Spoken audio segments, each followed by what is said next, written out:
5.18 기념재단 원순석 이사장님께서 개사를 해주시겠습니다. 이번 국회 토론회는 이러한 5.18 애국 보도의 현황을 분석하고 5.18 특별법 제8조 신설에 반대하는 주장에 대해 헌법적 측면에서 분석하여 비판하고자 마련하였습니다. 이를 통해 5.18을 애국 패배를 막고 5.18 특별법 제8조가 제대로 된 규범력을 발휘할 수 있게 하는 법 개정의 방향을 제시했으면 합니다. 저는 이렇게 생각합니다. 오늘 아주 좋은 출발이라고 생각하는데, 과거에는 투쟁의 대상의 개념이라고 생각한다면 지금은 공법단체를 법제화를 한 이 상태에서는 이제는 그 법제화된 단체들이 모든 거를 책임을 갖고 앞으로 5.18 운동을 펼쳐나가야 된다. 5.18의 진실을 하나하나 42년이 지났음에도 불구하고 지금 하나하나 또 밝혀내야 되는 답답함은 있지만 또 힘을 모아서 5.18 정신을 지켜나가는 그런 좋은 토론회가 됐으면 하는 생각입니다. 오로지 시민이 주인이 되는 나라를 어떻게 민주주의라고 하는 체제 안에서 이뤄낼 것인가 하는 지난한 투쟁의 과정이다.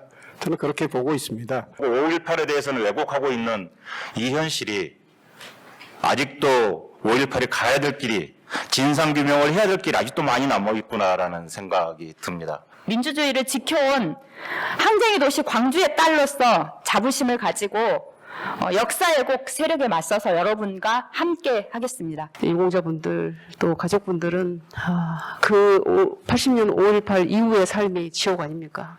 그 지옥으로부터 우리가 합심해서 정말 해결해 드려야 된다고 생각합니다. 고맙습니다. 응원합니다. 함께하겠습니다. 고맙습니다.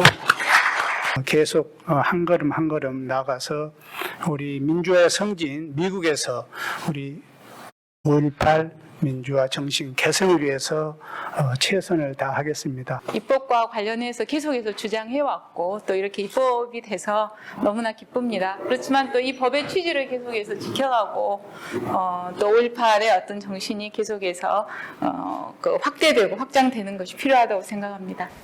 팀장 오셨는데 이제서야 소개를 해드리고 발표를 드리겠습니다. 첫 번째 발표를 시작하겠습니다.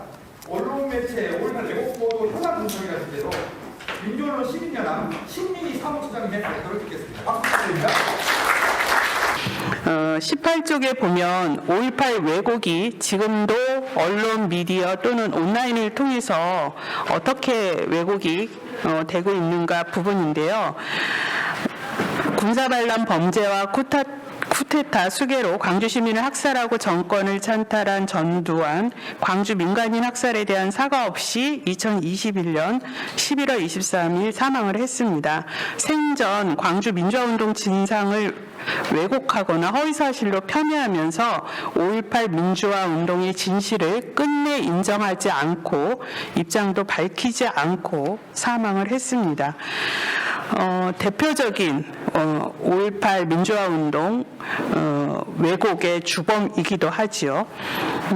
또 고의적으로 정보를 조작하거나 왜곡 폄훼하는 게시글, 댓글, 영상 등이 아직도 온라인에서 쉽게 발견이 됩니다.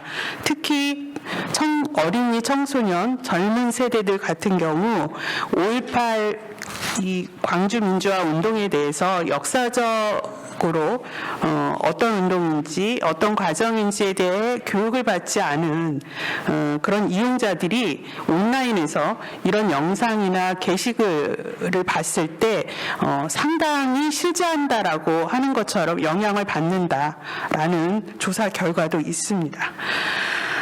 치열한 진상규명 과정을 겪으면서 5.18 민주화운동이 폭동에서 민주화운동으로 변화가 됐고 이미 법적 평가가 완성된 역사로서의 5.18에 대해서 아직도 이렇게 온라인 그리고 언론 보도 또 유명 인사나 정치인들의 발언을 통해서 왜곡되고 있다는 것은 참으로 참담한데요.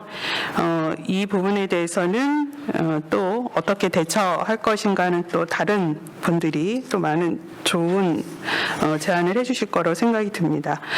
5.18 민주화운동 등에 관한 특별법 개정, 이른바 역사왜곡 처벌법이 제정이 됐지만 이후에도 왜곡은 지속되고 있고 저희 모니터링 결과로서 본다면 크게 그 왜곡하는 온라인에서의 글이라든지 영상이라든지 이런 게 그렇게 크게 줄고 있지는 않다라고 저희는 좀 분석을 하고 있습니다.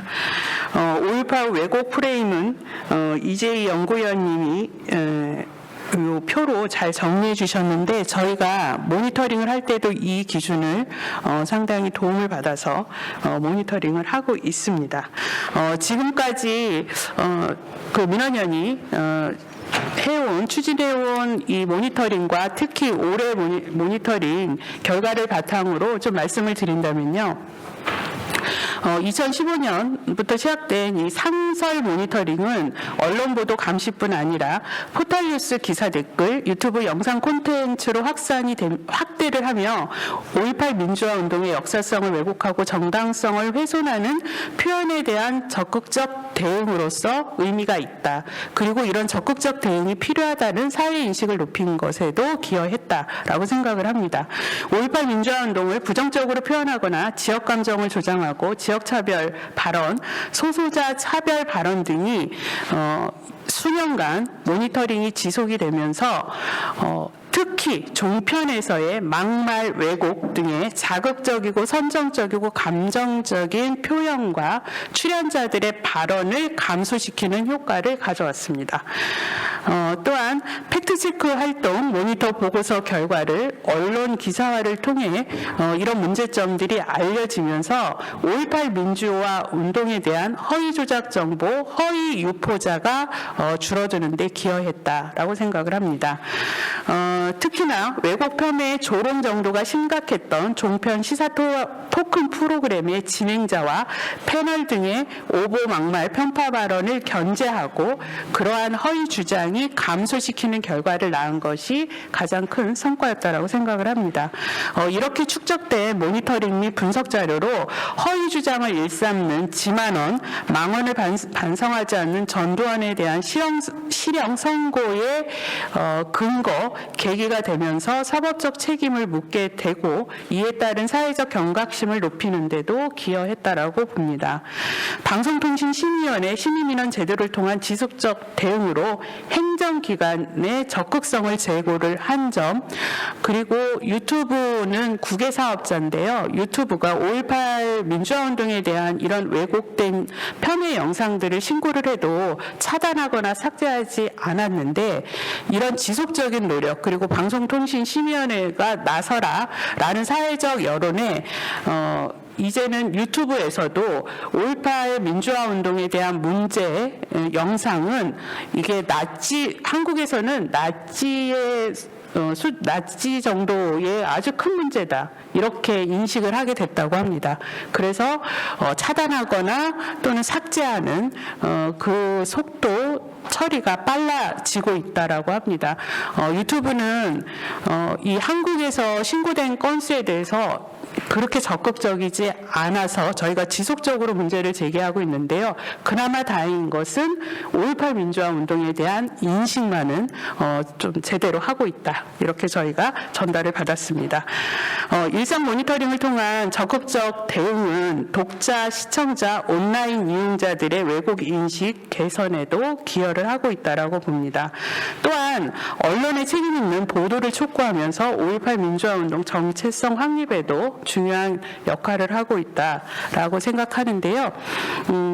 앞서서 말씀드린 대로 5월에 특정하게 이렇게 급증하는 부분에 있어서는 5.18 기념재단이나 또는 관계기관이나 관계단체에서 미리 5월보다 앞서서 선제적으로 5.18의 역사성을 알리는 학술 학술 행사라든지 홍보라든지 이런 거를 미리 해서 좀 줄일 수 있고 예방할 수 있도록 그렇게 하면 어떨까 이렇게 제안을 좀 드리고 싶고요. 또 하나는 지속적 반복적으로 계속 5.18에 대해서 댓글을 달거나 유튜브 특히 정광훈 목사 사례를 들었는데요. 이렇게 집중적으로 반복해서 고의성을 갖고 왜곡과 폄훼를 하는 대상들에 대한 법률적 대응을 포함한 적극적 대처가 필요하다라는 의견을 드리고 싶습니다. 마지막으로 재단에서 힌츠페터 국제보도상을 운영을 하고 있는데요. 이 5.18 민주화운동 정신을 언론의 취재나 보도로 실천하는 언론인이나 또는 이런 활동을 하는 저널리스트를 격려하는 상을 주면서 오히려 더 긍정적인 보도나 콘텐츠 제작 활동이 늘어날 수 있도록 지원하는 방안에 대해서도 검토해 주시면 좋을 것 같습니다. 네, 이상 마치겠습니다.